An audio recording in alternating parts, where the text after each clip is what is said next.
Yeah, we could start with takes. I'd rather not if we don't have to. But yeah, I mean, it's all takes, just whether they're good or bad, or reasonable or measured. Which is why I think I know other fan bases, take shots at Dan Orlovsky because they think for whatever reason he's a paid, intel guy for the Buffalo Bills. But I have loved his breakdowns over the last 3 weeks now about this Bills defense, the evolution of this Bills defense. That's kind of where I want to start with you because I just think we can always get caught up in talking about the offense, Josh Allen, the good, the bad, Joe Brady. It's such an easy thing to spend time talking about. I think it's what we do a lot. I don't think we've spent a lot of time talking about where my confidence in this game has started to lean towards, which is this Bills defense. Now, post Jacoby Meyer, I know their EPA per dropback has been very good. It's been better than the Bills. I don't think that's a huge, by the way, bar to clear. I don't think this Bills team is a particularly good dropback passing team. But this is largely a middle of the road Jacksonville offense. I think the Bills, you posted a tweet earlier this week about the last 5 starting running backs to play against the Bills. Yeah. Bills have done a significantly better job stopping the run. And if you saw, I also mentioned this, Sal Capaccio tweeted out the elevation of, I'm going to lose his name here, and I got to go find the tweet. On the defensive side of the ball? Tim Allen. Does that sound right? Okay. I'm going to find it. Here it is. It is Tim Jones. And again, I quoted this tweet earlier in last hour. But Bills Chat Podcast, Bills Chat Pod on Twitter. This move for the running game. When he's on the field, the Jaguars run the ball 65% of the time. Since Jones joined Jacksonville in mid-October, they've had 4 games with more rushing attempts than passing attempts. 2 of them were in his in-season elevations. If their plan is to run the football, thank you, Liam Cohen. Yeah, I'm into that for sure. I wonder if the Jags will feel like that's the way to beat the Bills. I wonder. Cohen is a very good coach and a very smart coach. I still am hesitant to believe he's just going to come out and roll Travis Etienne into 25, 30 carries in this game and have that be the blueprint to beating the Bills. I think, as I pointed out earlier in the week, the Bills against Saquon Barkley held him under 4 yards a carry. They held Quinshon Judkins in the game plays that he made under 4 yards a carry before he got hurt. He was at 2.2, 8 carries for 22 yards. They held Chase Brown under 20 yards total. They held Jaylen Warren to under 4 yards a carry. The only guy that really has run the ball at will against them in the last 6 games is Travion Henderson of the Patriots. And most of that was on 2 runs, and that counts. And that's part of the Bills' run defensive woes is they'll allow some big runs, and they did in that game against Henderson. But largely, they've been better. So, sure, you want to run it at the Bills? I think that's advantage Bills. They look like a different run defense when Shaq Thompson is their middle linebacker. Yeah. So, is Cohen really going to go into that? The reason I would question he really is gonna, or is he making the Bills think that he's going to, or like what does he really have planned for today as a game plan? Because if I'm the Jaguars, I'm thinking, all right, I could run, but I got the hottest pass attack in the NFL right now. Yep. And I've proven it against the 3 best defenses in the AFC already. Trevor Lawrence went off against the Texans, Broncos, and Chargers. Yep. All defenses that are stronger than the Bills. I think the Bills statistically are a better pass defense than those 3. But on the overall, I think those are better defenses than what the Bills have.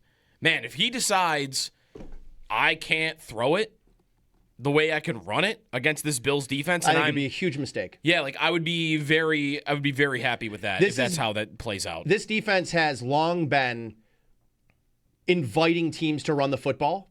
And Jeremy made this point this morning, and I agree. They've yet to lose a playoff game because a team ran it all over them. They have not. What would you even say is the best team running against them? Like in one of these? The Ravens. They won those games. The Bills did. Like in losses, what's the best rushing performance in their losses? What even is the bar to clear? Achane.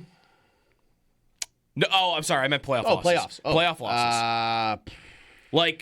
You mentioned, I remember on the way in, Bortles ran against them in the 2017 game.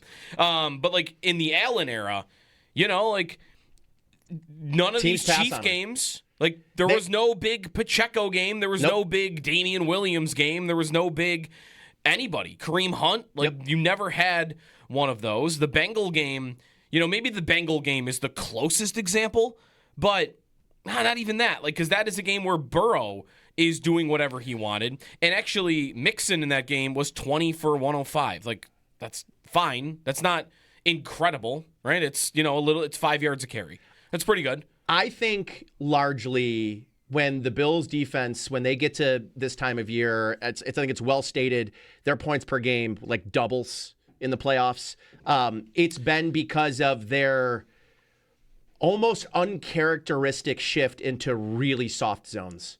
And just like that Bengals game was more maddening. It cost Leslie Frazier's job, I think, because of their unwillingness to move away from the rush four and we're just going to play soft zone. And the Bengals and the Chiefs have historically eaten that up because the Bills have not been able to generate pressure. I think, to me, the last 8 weeks of the shift, and I said this earlier too about Sean McDermott and how everybody says he's a very stubborn, it's my way, and this other thing where I'm going to surround myself with guys that won't challenge me, and yet he dramatically changed his defense this year. Dramatically. Mm-hmm. Halfway through the season, we're going to disguise coverages. It's not working because I can't trust the other safety, and Christian Benford's not playing well, and Taron Johnson's not playing well. We can't do what we want disguising on the back end and rushing for because we're not healthy up front. Michael Hoyt's gone. We're not getting to the quarterback. There was 9 straight quarters of the Bills did not get a sack. And then they decided, I think, I'm not going to tell you that I know this for a fact, but they decided to open the room up to Ryan Nielsen. This, to me, what they've been has Ryan Nielsen's fingerprints all over it. Pressure, simulated pressures, having 3 defensive linemen and 3 linebackers on the field, and not just fire zones where, hey, 2 guys are coming this way and this guy's dropping back. They are confusing and befuddling quarterbacks. And that, to me, is such a dramatic shift from what this defense has been in every single season under Sean McDermott. Today, I hope that they just lean into it. I think if they're going to me, if you lose this game, I hope it's because they are as aggressive defensively as they've ever been. I do. If they lose because they're trying to rush 4 and drop 7, I'm going to lose my mind. I wonder what they'll look like on that front. By the way, the Bills, the points allowed in the playoffs and McDermott's resume, I think largely it's a Chiefs problem. Or it has been. It has been. You want to know how many points they've allowed against the Chiefs in their 4 playoff games? In the entire McDermott era. How many points per game they've allowed to the Chiefs in the postseason? 32. It's 34.5. They've allowed 34.7 points per game to Kansas City. Everybody else, 17.6. Half. You've got some good performances in there. You've got the Denver game last year. Yep. Listen, a lot of these teams, I would say, are below where Jacksonville is right now as an offense. I think last year's Broncos are below that. Certainly you would say that about the Skylar Thompson-led Dolphins or the Mason Rudolph-led Steelers. You would also say that about the Blake Bortles-led... And the Phillip Rivers... Yeah. Although I will say about those Blake Bortles Jaguars, McDermott held them to 10 points, and then the next week Mike Tomlin let them score 45. Yeah. So, could have been worse. But you had a Houston team in there with a prime Deshaun Watson when he was an elite quarterback, and it took overtime to get to 20 points. Colin Cowherd thinks you insert Mike Tomlin here in Super Bowl.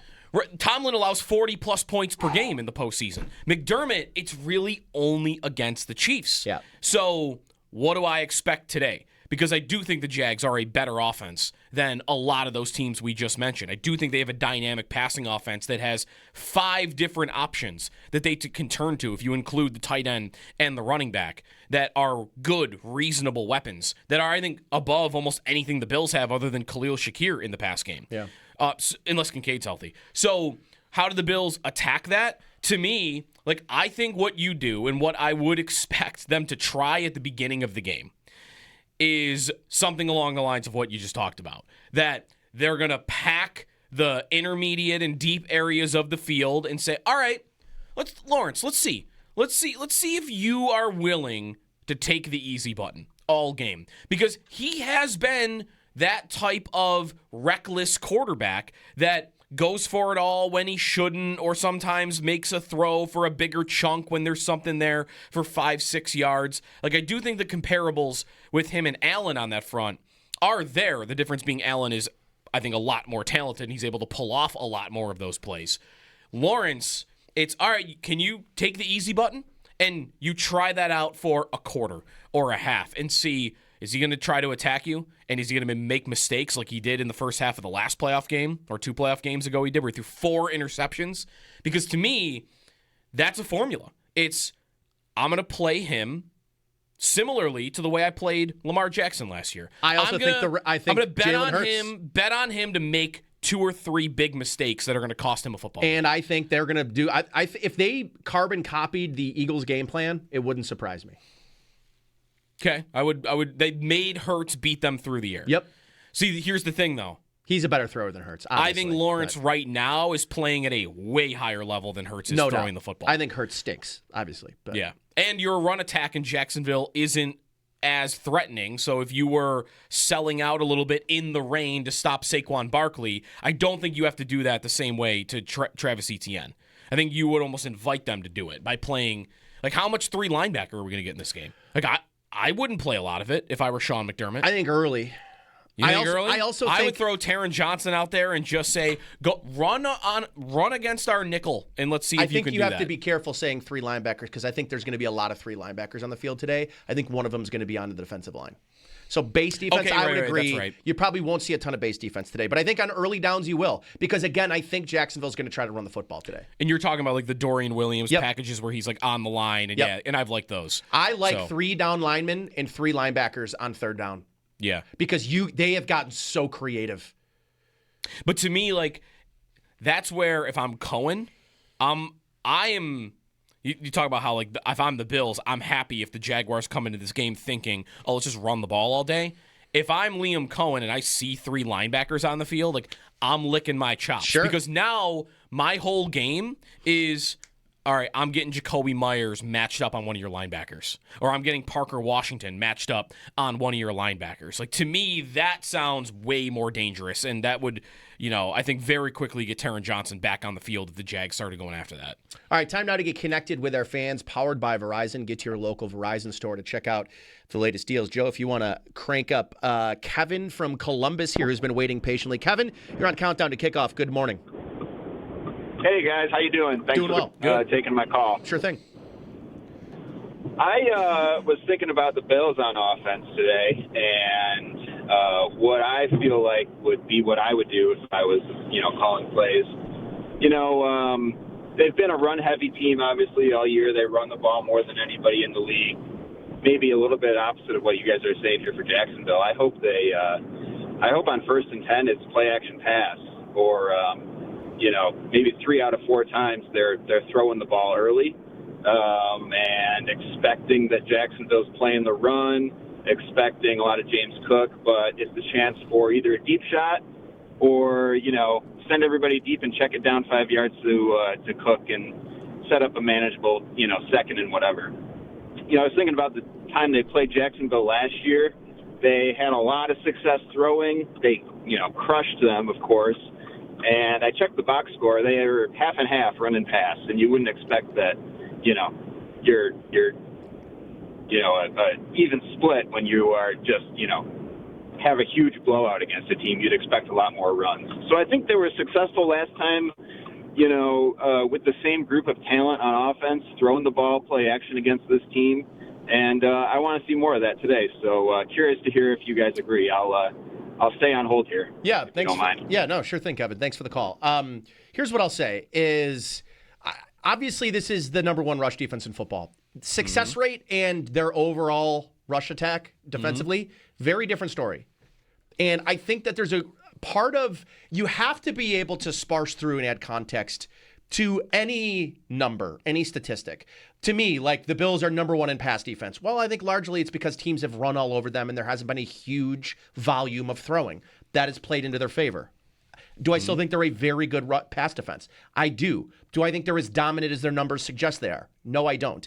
I feel the same way about Jacksonville. And I even go back to their first matchup. There are 2 matchups against the Colts, who I think are probably the best rushed offense they've played all year. In both games, they held that rush offense and Jonathan Taylor to 74 yards in the first game and even less than that in their 23-17 game. I think the Jonathan Taylor ran for 70 yards on 21 carries. 3.5 and 3.3 yards per attempt in both of those games. In that first game, if you remember, Daniel Jones goes out with injury. Early, in the second game, Yeah. In the second... Or it was somewhere in the first half. Yeah. And the second game, it's Phillip Rivers. They are selling out to stop Jonathan Taylor in the second half and in the entire game. That's why Phillip Rivers goes for 147, and you're like, wow, Phillip Rivers looks okay. Like, surprised here. A lot of that, to me, is because the middle of the field is wide open. Because they're basically sending 7 guys every time to stop the run to sell out for Jonathan Taylor. They're not going to be able to do that against this Bills team. They're going to have to be more balanced defensively. They're going to have to pick their spots. But what they're going to try to do, and what teams have done successfully against Josh Allen, is the simulated pressures and confusing Josh and finding ways to get free rushers. If they can successfully find ways to manufacture free rushers against Josh Allen, this offensive line, that Jaguars defense can be very successful. I think another thing that you could see today, I heard Ben Solak make this point during the week from ESPN, who was really diving in on like what the Jags rush defense and like how real is their ranking of number 1 in the league. And even he gave it like they're one of the better units in the NFL. But you kind of have incomplete information on the Jaguars.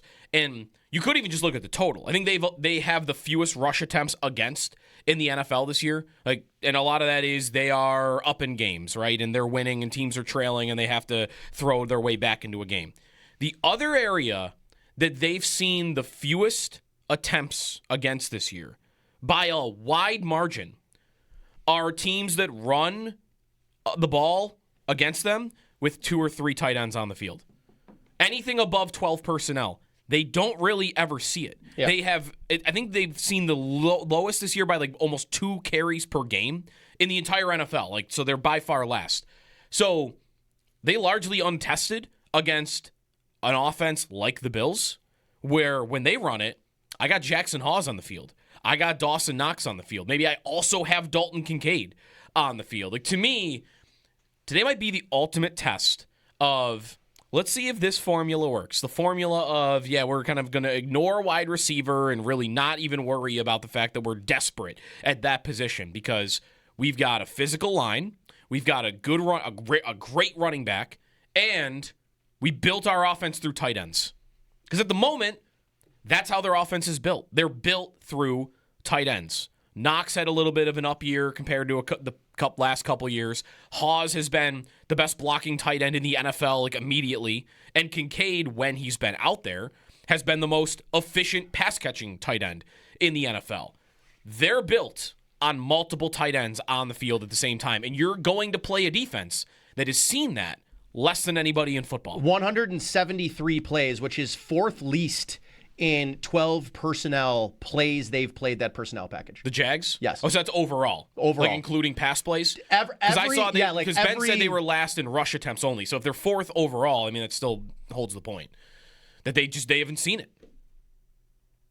And that doesn't mean that they will be bad against it, because if they're untested, I'm not sure if they're good or bad. But it kind of means you might maybe not throw out, but just add context to the numbers of, well, they haven't allowed a 75-yard rusher all year. Well, they've been playing teams that are running it out of 11 personnel, and the Bills don't really do that a lot. Yep. All right, time now for the Barnes Firm injury update. Injured for help, call 1-800-8-million, and it's a lengthy list for the Bills. Listed as out in this game, Terrell Bernard with a calf, Maxwell Hairston with an ankle, Damar Hamlin, who is still on IR, has not had his practice window open yet, but he is listed as out with a pec injury, and Josh Palmer, who was placed on IR on Friday with an ankle injury, and then questionable for the Bills, Ty Johnson. Looks like he's going to test that ankle in pregame. Prater with a quad, and Shaq Thompson with a neck. On Ty Johnson, do you see the video of him walking into the stadium? No. He has a walking boot on. So Dan Fates tweeted this out. I don't know if he got added information on this, like while they were walking in, but Dan Fates of 13 Wham in Rochester covers the Bills. He tweeted about 25 minutes ago, Ty Johnson arriving at Everbank Stadium with a walking boot on his right foot. He is out for today's game with an ankle injury. Okay. That's tough. If that's true, that's tough. It's tough. They've got one injury, and it could be a big one. He's listed as questionable. Their starting left tackle, Cole Van Lanen, with a knee injury. So we'll see as we get closer to kickoff whether Van Lanen plays.